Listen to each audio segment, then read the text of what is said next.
নমস্কার, আমি দিব্যেন্দু শঙ্কর ভট্টাচার্য। রুদ্র take the action. আপনারা জানেন আজকে প্রাক্তন মুখ্যমন্ত্রী উনি ধর্নায় বসবেন।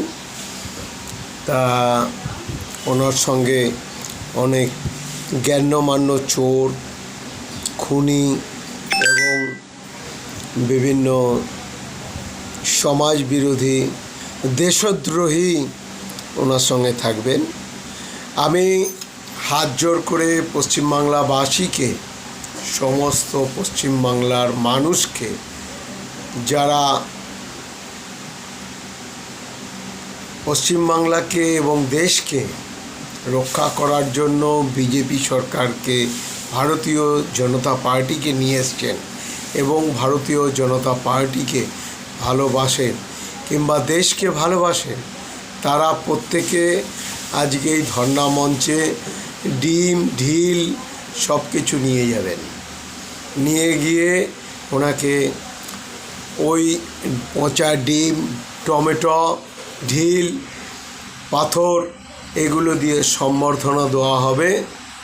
আপনারা যারা পশ্চিমবাংলা মানুষ, এই দেশদ্রোহীকে এইভাবেই সম্বর্ধনা দেওয়া দরকার। কারণ উনি আমাদের ইলেকট্রিক চুল্লি তৈরি করেছিলেন, জেতার পরে ইলেকট্রিক চুল্লি তৈরি করবেন এবং ইলেকট্রিক চুল্লিতে যারা ইলেকশনের পরে হার্ট অ্যাটাক হয়ে মরবেন তাদের প্রত্যেককে ওই চুল্লিতে ঢোকানো হবে। তা তার আগে ওনাকেই চুল্লিতে ঢোকানো হোক।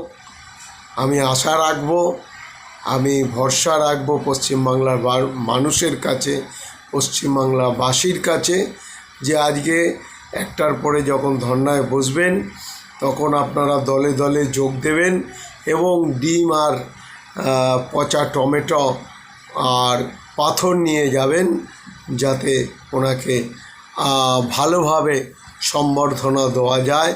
আর যারা আমাদের সুচিন্তক দেশের জন্য আছেন, যারা বুদ্ধিজীবী বলে এক শ্রেণীর লোক আছেন, যারা মূল কলাটা পেতেন ওনার কাছ থেকে, তাদের জন্য এই সম্বর্ধনা আশা করি আপনারা দিয়ে দেবেন।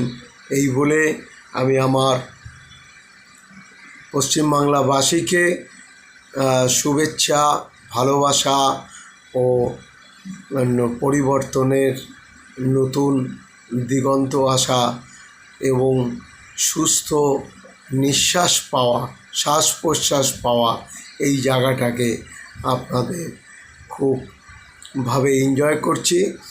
আর আশা রাখব আগামী দিন যেন এইভাবেই প্রত্যেকে সুস্থভাবে শ্বাস প্রশ্বাস নিতে পারে। আর যারা এই কাজগুলো করেছেন তাদের যদি সত্যিকারের সাজা না হয়, তারা আপনারা পশ্চিমবাংলার দেশবাসীকে বলবো যাতে এদের সেইভাবে ব্যবস্থা নিয়ে যাতে সঠিকভাবে এদেরকে সঠিকভাবে, যে আমাদের যেভাবে 15 বছর আমাদের যেভাবে শ্বাস প্রশ্বাস নিতে কষ্ট দিয়েছিল, তাদের যেন ওইভাবে শ্বাস প্রশ্বাস নেওয়া বন্ধ করে দেওয়া হয়, সেই ব্যবস্থা নেবেন। এই বলে আমি আমার বক্তব্য শেষ করব।